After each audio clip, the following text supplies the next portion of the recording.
Amutadde Sebuwuufu Muhammad owa Pine MD. President Yoweri Kaguta Museveni olunaku olw'eggulo n'ennaku eziyise yawa ekiragiro okulaba nga Haji Sebuwuufu eyali owa Pine oba owa Pine wabula nga yasibwa ku misango gy'obutemu gye buvuddeko yakkiriza abeere ng'aweebwa ekisonyiwo ky'obwa President era nga ye mukulu gwe tulina ku kamera eddakiika eno.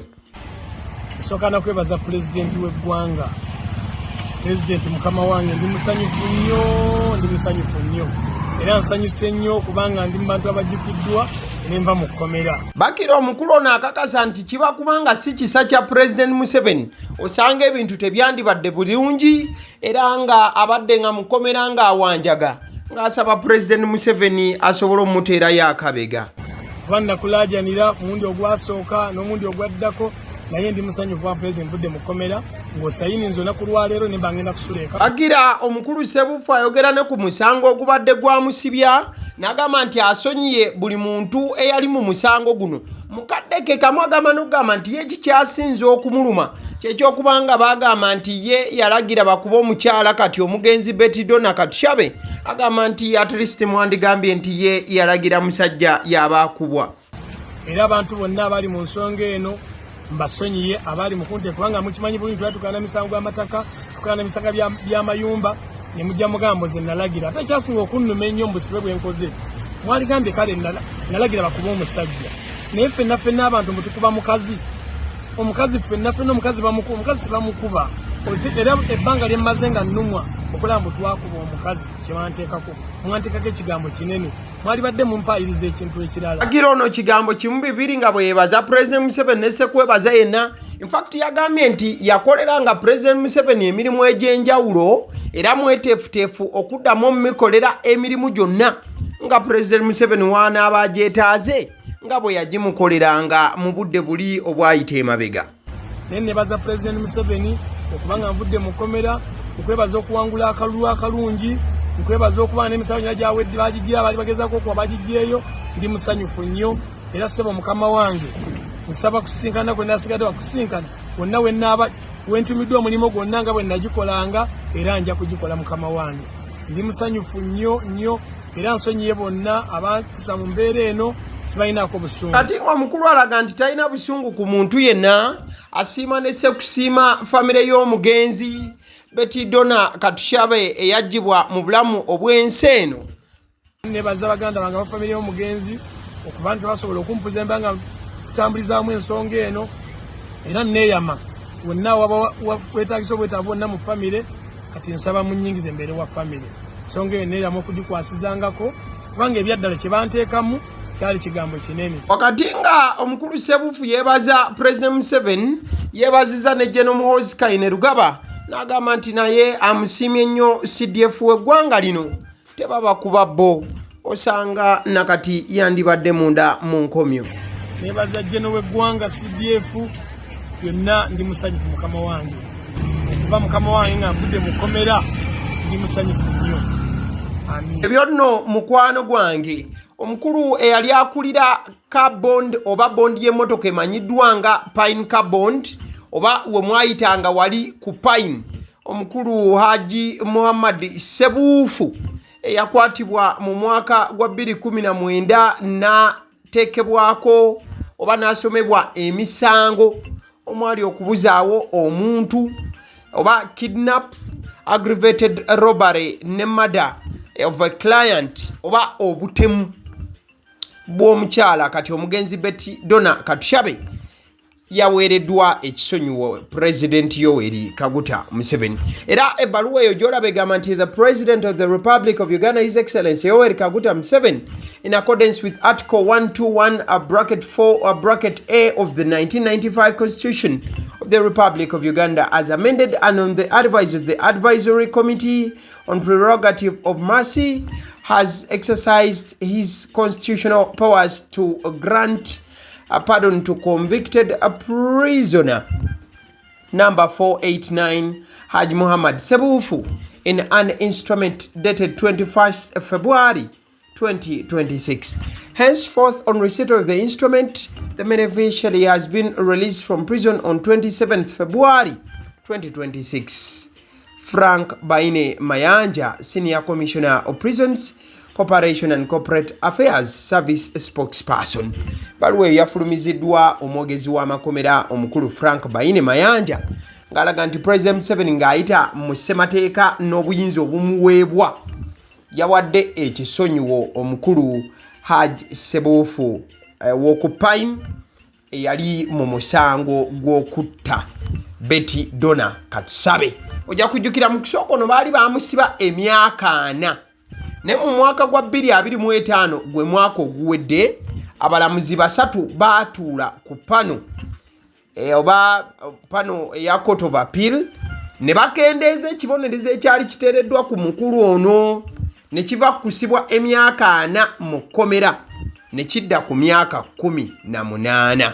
So abadde yakasavingako emyaka 11 bwatyo President Museveni n'amuwa ekisonyiwo. Kati bwe tubaawo tuolekere ku side ya NUP njagala nkuyiseemuko court proceedings ebintu nga ebyatambudde mu kooti ngenda kuwa dakiika ku dakiika okuva we twayingidde wali e Kanyanya Magistrates Court paka emisango giwe gyaweeredde oba we gyatambudde kakkana nga abasibe ba NUP bintu si birungi.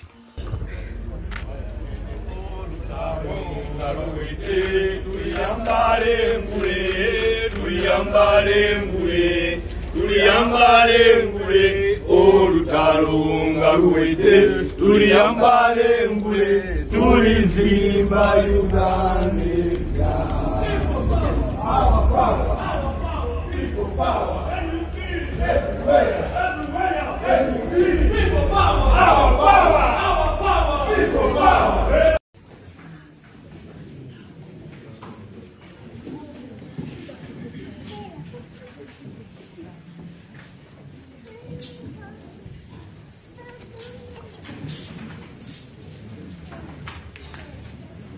Who are using phones, stop. Let the media houses do what they're supposed to do. I'm speaking to you like this.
So exactly embeera gye tutandise nayo yembeera nga bwe yabadde abasibe nga bayingira wamu ne Joel Ssenyonyi leader of opposition y'omunno eyabadde ku bakanso oba abalooya b'abasibe ba the National Unity Platform era ng'ono we yakutte omuzindaalo okwogerako eri omulamuzi oba yabadde awa submission ye yaganye ne Sekugaana yenna ekiragiro ekibadde kyakolebwa ekyokubeera nti ab'amawulire bagobwa mu musango guno oba babeere nga bateekebwako ekkomo. To the application by the state seeking to limit access of the media, the proceedings of court in this matter. Your Worship, there is no cogent reason, none whatsoever, for this matter to be tried in the dark. Because that's what regulating the media, limiting its access to these proceedings would do. Your Worship, someone once said that justice dies in the dark. We should not lend credence to this saying by locking out, by limiting the media from accessing the proceedings of court in this matter. Your Worship, it is public knowledge that the media is always hounded. The media is even assaulted at times by the military, simply because the military does not like the work that is done by the media.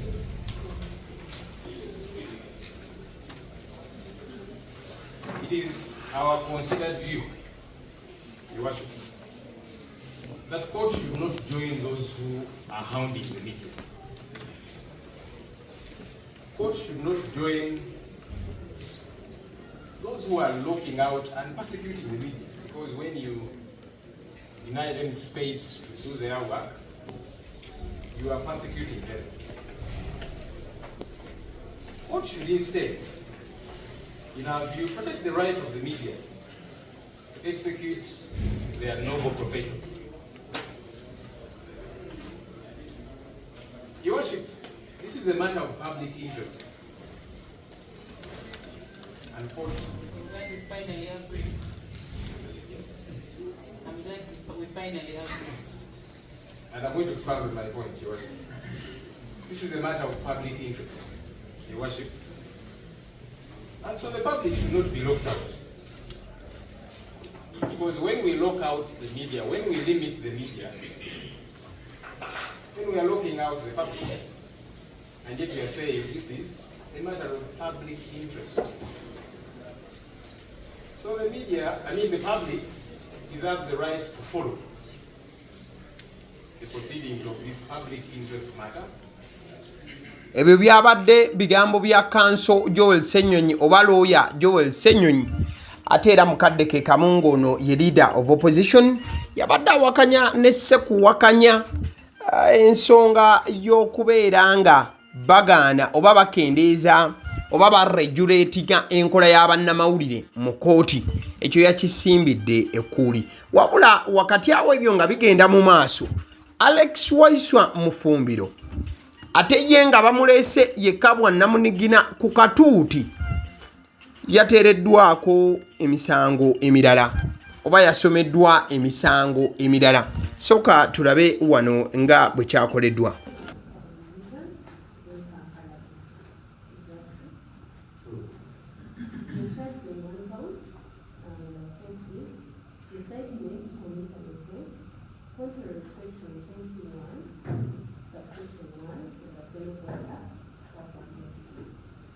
The particulars of the offense are that on the 4th day of September 2025, or thereabouts, at the National Unity Platform offices in Makerere Kabule, Wandegeya, Kawempe Division, in Kampala District, incited persons to commit an offense against Ugandan security personnel with. Do you understand the charge?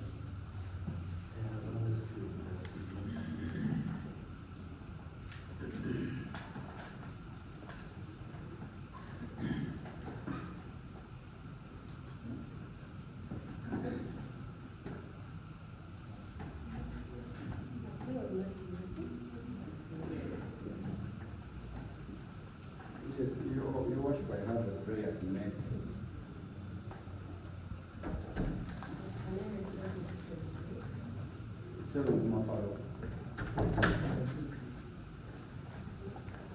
Your worship, my prayer is to have the same charge which has just been read. The charge should be expanded from court records.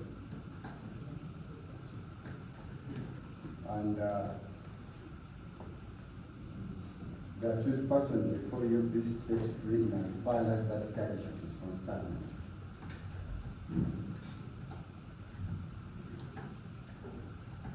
For the following reasons. Ebyo byowuliddeawo Alex Waiswa Mufumbiro yabadde ate asomebwa omusango omulala. Kyova olaba ne ku katuuti yabaddeko yekka bali baasose ne bateebwa ebbali. Bamusomedde nate mu Kanyanya Magistrates Court omusango ogwa incitement of violence nate guno nga mulala oba gwe gwasuse okuba nti gumusomebwa mu kooti eno. Particulars of the offence oba ebijuliriza oba ebinnyonnyola omusango guno baadde bagamba nti Alex Waiswa Mufumbiro yayisayitinga violence oba yakumaakuma abawagizi okubeera nti bakola obulumbaganyi kuwa security mu line efaananako bwetyo. Wabula bannamateeka ba Alex Waiswa Mufumbiro we basitukidde ne bagamba bannange guno omusango gwe muli mu kusomera Alex Waiswa Mufumbiro wano mu Kanyanya Magistrates Court, Kawempe Magistrates Court, guno gwe musango gwe gumu ogwamusomerwa Nakawa mu Nakawa Magistrates Court. Kati teriyo nsonga ate we gibeerera misango ebiri oba ne gubanga mu kooti eri gyeguli ate neeno gukola ki gusomeddwa era nga ne charge sheet yemu okusinziira kuba namateeka ba Alex Waiswa Mufumbiro. Era ne bakola application ne bagamba kooti eguno omusango egugobe mangu. Charge sheet bagigobe kubanga eno ye charge sheet yemu ate yakozesebwa ne mu kooti eya Nakawa. You know, mline efaananako bwetyo. Kale Alex Waiswa Mufumbiro we yaweereddwa omukisa okwogera yalidde obuwuka. Kyolina omumanya yalidde obuwuka. As I conclude, I don't know my fate, whether it is in your hands, whether it is in the hands of some powerful individuals, but there is a song of the late Philip Bongole. It was about AIDS, but I want to use it today because this looks like AIDS. Today is me. Today, no, I'm not going to sing. I'm quoting from the song. Today is me. Tomorrow is somebody else. This country is a globe. Let me be persecuted for what I believe in. Let the enablers do it. But at one time, it will be their business to remember that they persecuted an innocent man, that they persecuted a person who was standing for the rights of others, that they persecuted a person who did not have to go through this. Okay. A father. As I conclude. Please. Because Let's I have. You made your appeal and I am finishing, Your Worship. I've been at this for more than 7 months. I don't think 2 minutes will be too much. Today is the first time that you're hearing of this charge. Your Worship, I've appeared because they have given you In the this case, in this context, so let's. and I don't know how many more will appear. But in conclusion, Your Worship,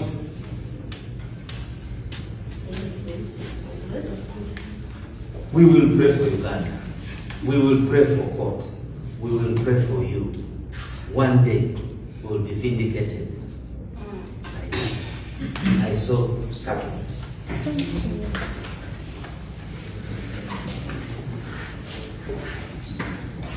Oti bwe yakubye enduulu oba we yakubye engalo omulamuzi n'abagamba nti kale bba ekyo temukiddamu kye mukoze. Tulina okubeera ne order mu kooti temukayita katale.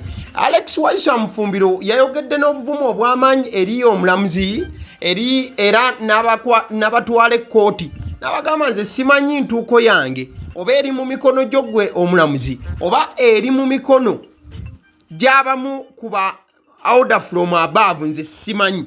Wabula kye mulina okumanya kambajjukiza akayimba ka Alex Bongole Lutaaya. Alex yali File Bongole Lutaaya. Kambajjukiza akayimba ka File Bongole Lutaaya. Akayimba kano kaali kakwata ku sirimu. Nagamba n'omusango guno gwe tuli mu ddala gulinga sirimu awedde emirimu. Leero lwange. Today is me, tomorrow is someone else. Olwaleero lwange ate olw'enkya lunaaba lwa mulala. Nabagamba naye njagala obategeeza abasajja mmwe musaaga n'okusaaga. Nammwe akaseera akammwe kalituuka. oyagala toyagala. Kati nno mukadde ako bano basindikiddwa baddeyo ku meere. Wabula njagala okujjukiza bwe yabadde nga Alex Waiswa Mufumbiro afuluma yagambye bannayuganda nti temutya temulowooza nti Bobi Wine yeekwese. He's working underground. Remember that. He is not hiding. He's working underground. Yeah, man. That is quick. He's working underground. He's working underground. He is not hiding. Thank you so much.